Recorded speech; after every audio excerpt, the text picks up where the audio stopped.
Leopold's maneuver procedure. First, wash hand to deter the spread of microorganisms. Then explain the procedure to the patient to gain cooperation. So ma'am, we will be I am going to palpate your abdomen to determine the fetal presentation and position po. Is that okay with you, ma'am? Alright po. So let the patient empty her bladder, deviate before the procedure. So ma'am, did you pee before coming into this room po? Alright. So position the patient on supine with one pillow under her head and with knees slightly flexed po. So I will put one pillow here, ma'am, and I'm going to position you po with your knees flexed. This is done po to facilitate accurate assessment, providing comfort po, and flexed knees relieve tension of the abdominal musculature. So if right-handed, stand at the woman's right facing the patient. This is done for better accessibility of the healthcare provider. So for the first maneuver or the fundal grip, face the patient and palpate the uterine fundus to determine what part of the fetus lies in the upper part of the fundus po. So for this procedure po, I will be exposing your abdomen. Is that okay with you, ma'am? Alright.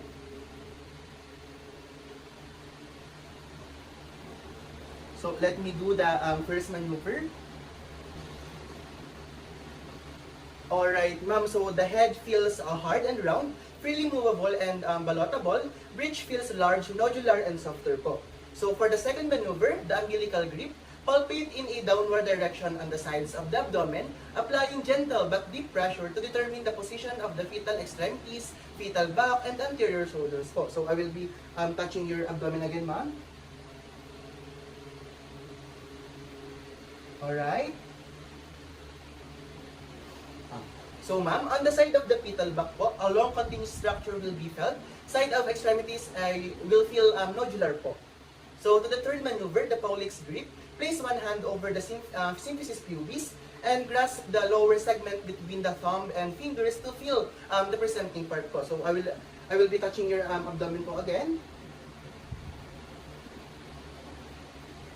Alright, so if engagement has occurred, fetal part feels fixed in the pelvis po, and the head is at inlet or in pelvis. If presenting part is still movable, it is not engaged po. So now we will proceed po to the fourth maneuver, the pelvic grip. Turn and face the woman's feet to confirm the findings of the third maneuver and determine the flexion of the fetus head into the pelvis.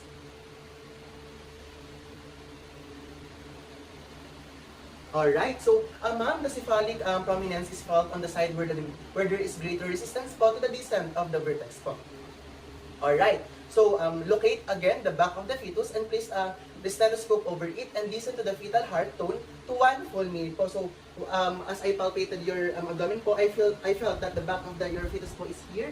So let me use my stethoscope po and feel the heart tone of the fetus using the bell part po of the stethoscope.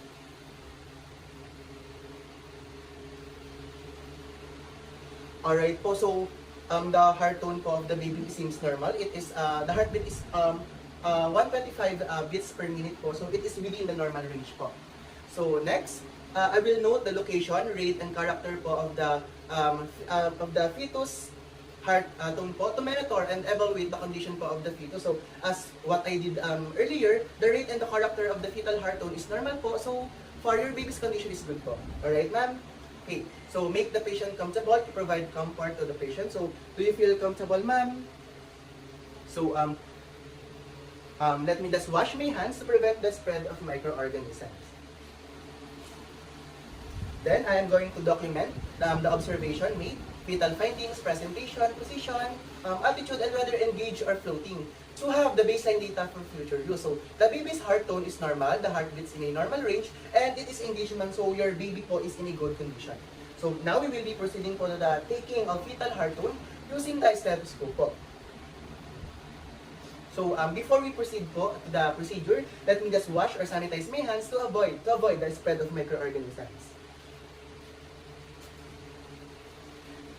So next, I will be explaining to you the procedure that I will be performing to lessen your fear and anxiety. So for this po, I'm going to listen to the baby's heart rate in a routine assessment po periodically to check the baby's condition po. Is that okay with you, ma'am? Alright. So, for that po, I will find a quiet location to provide you comfort and privacy. So our room seems quiet naman po. So are you Feeling good, ma'am? Alright, so then let the client lie down on a soft surface and expose her abdomen for easy accessibility to the client's abdomen of the healthcare provider po. So, are you feeling comfortable, ma'am? Alright. I'm going to expose again your abdomen po. So, for this po, I will feel the client's stomach and try to locate the baby's back po.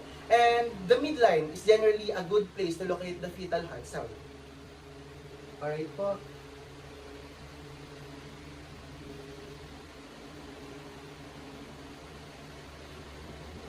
It seems that the fetus back po is here in this area. So, I am going to place the earpiece on the stethoscope po and listen carefully for a few minutes through the earpiece to provide accurate findings po.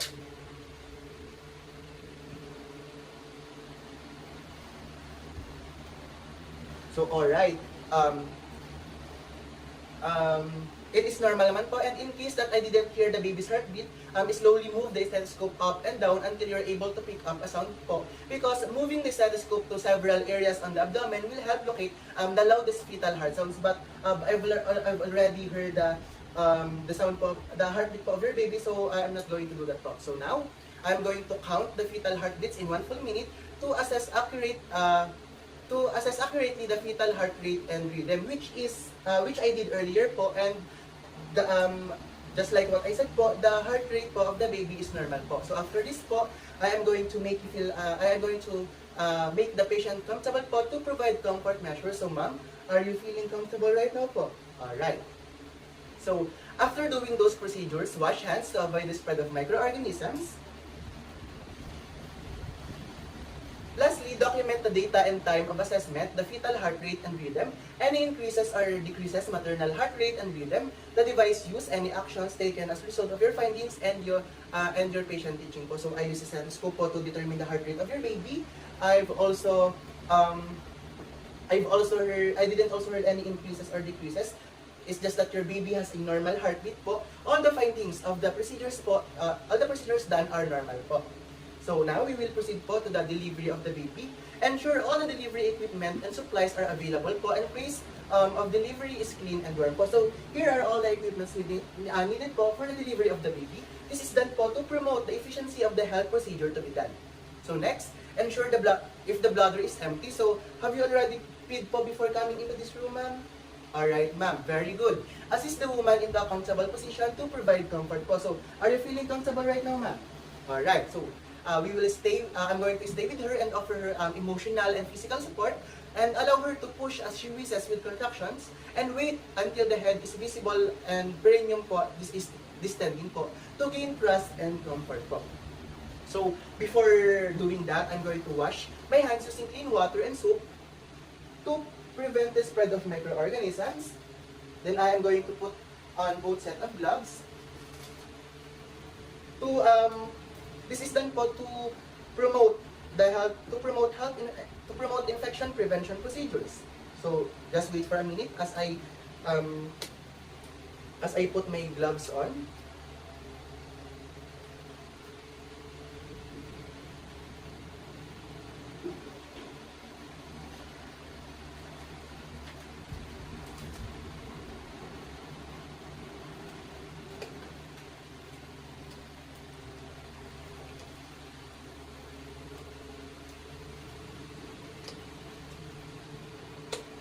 Ma'am, I hope you're still feeling comfortable po while I'm putting my gloves on.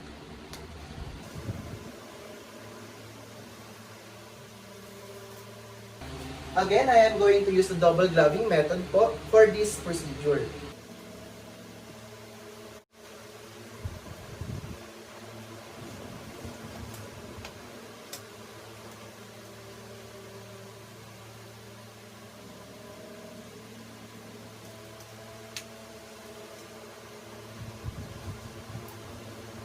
Alright, ma'am, now I'm going to ensure controlled delivery of the head. Keep one hand, the delivery head, but I'm going to position you po in a comfortable position again.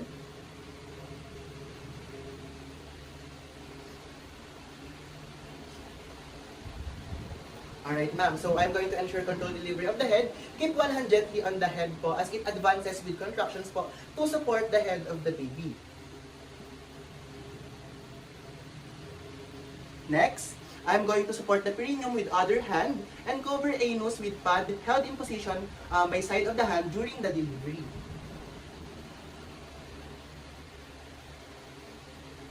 Let me cover your anus, ma'am. Alright. I'm going to support the perineum po. Next, I'm going to support the perineum with, I'm going to leave the perineum visible po between the thumb and the first finger po because it can reduce the severity of tearing. Alright. After that, I am going to ask you po to breathe steadily and not push during the delivery of the head po. So please breathe steadily po and do not push po because the cervix is not fully dilated po or the baby is crowning and the perineum po for the perineum po to stretch gradually, ma'am. Alright? So inhale, exhale. Alright, so I'm going to feel gently around the baby's neck because the umbilical cord can sometimes get wrapped around the baby's neck po, like this. Alright. After that, I am going to check if the face is clear of mucus and membranes, await spontaneous rotation of shoulders and delivery within 1 to 2 minutes po to check if the baby's airway is clear po. So, the baby's face po is clear. Alright. Then, I'm going to apply gentle downward pressure to deliver the top of the shoulder po. Alright. This is done po to decrease the fetal bisacromial diameter by adducting the anterior fetal shoulder. Then, I'm going to lift the baby up towards the mother's abdomen to deliver lower shoulders po.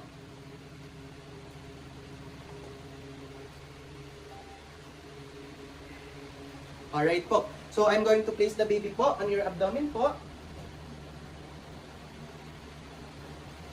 So that the baby will feel warm and will be added and to add po protection from infections because it will be exposed po to the good bacteria of the patient po. Then I'm going to note the time of the delivery. So the time of the delivery is it's 2:56 po and the baby is male. Congratulations, ma'am. This is done po to for documentation po. All right. So thorough drying of the baby immediately. Wipe eyes. Discard wet cloth. Assess baby's breathing while drying po to provide warmth to protect the baby from ophthalmic neonatorium and to ensure the safety of the health of the baby. So let me just do the immediate and thorough drying of the baby. I am going to wipe the face. I'm going to wipe the face. I'm going to swipe. I'm going to whip the mouth po if the meconium is stained. Then it's scalp po, the arms, the trunk, and the legs po. Alright po. And I am going to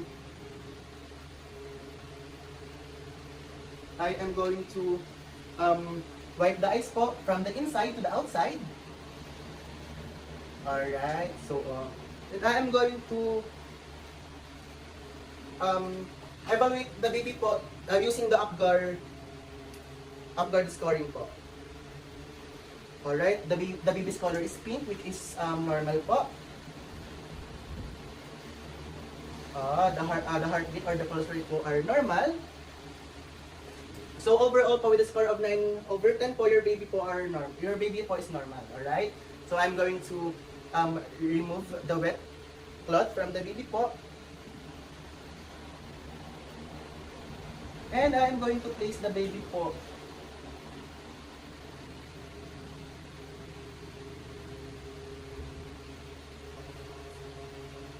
here. So I'm going to palpate the mother's abdomen to check if the abdomen is soft or not po. It seems that your abdomen is not soft, so it is good po, ma'am.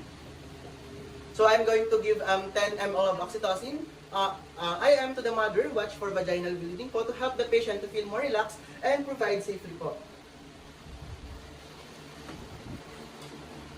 Alright? So let me just inject some oxytocin to your legs, to the muscles. Once again, this is done po to help the patient feel more relaxed and provide safety. Then I'm going to change my glove, if not possible, wash glove hands for infection prevention procedures. Then after this po, I'm going to get the baby again because we're going to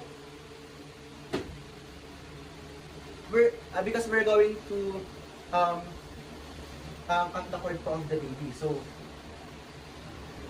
first, apply the plastic cord, sterile plastic cord clamp, 2 centimeters from the umbilicus.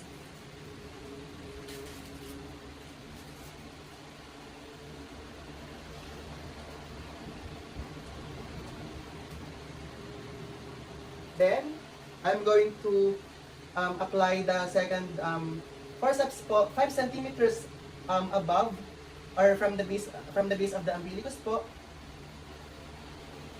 And now I'm going to cut just in between the two cords po. This is done po to, this is, alright, ma'am. So, this procedure po is done to help the baby get free blood from the placenta po, to reduce the risk of anemia in both terms and preterm babies, and to lessen the needs of transfusion po, and the risk for brain hemorrhages po in preterm babies po. Alright po. I've already cut the cord po of the baby to cut off the flow of blood between the baby po and the placenta po. Alright. I'm going to observe for oozing blood, so there is none. Then I'm going to leave the baby po on your abdomen po. And mother's abdomen po or chest po in for the skin to skin contact po between the mother and the mother and the baby po. Then I'm going to place identification card po on the baby's arm or leg po, containing the mother's full name, the mother's hospital number, the sex, age, and the time and birth of the baby po, to avoid switching of babies in the healthcare facilities po. Alright? So for the next procedure po, I'm going to cover the baby. And I'm going to put bonnet po. So imagine that this is a bonnet. For the baby to feel warm po. Alright. So I am going to encourage initiation of breastfeeding to promote po the non-separation between the mother and the baby. So next po, I'm going to deliver the placenta. For this po, since I've already injected 10 ml of oxytocin po, which will help you po to feel more relaxed, I am going to do the next procedure po. Alright? For the next procedure po, I am going to await strong uterine contraction, which usually happen 2 to 3 minutes, and deliver placenta by controlled cord coordination. But by that, I'm going to place side of one hand, usually left, above symphysis pubis with palm facing towards the mother's umbilicus. This applies counter traction to the uterus during controlled cord traction po. At the same time, apply steady, sustained controlled cord contraction po. Alright. Here are your placenta. Okay. So as the placenta is coming out, I am going to catch in both hands to prevent tearing of the membranes po. Then, if the membranes do not slip out spontaneously, gently twist them into a rope and move them up and down to assist separation without tearing them po. Alright? Alright, so repeat this every 5 minutes. And I'm going to examine the perineum, the lower vagina, and the vulva po for ears. So everything seems fine, ma'am. Then I am going to estimate the cord blood loss throughout the third stage of immediately afterwards po. So there's the placenta. Let me just put it to where it belongs. And assuming from what I did earlier, almost one bag of blood is lost po, but we are prepared. We already prepared all the needs po for you to be safe po, ma'am. So now I am going to remove the gloves and perform hand washing to prevent the spread of microorganisms. So, ma'am, all the procedures done. Your baby is healthy. Congratulations once again.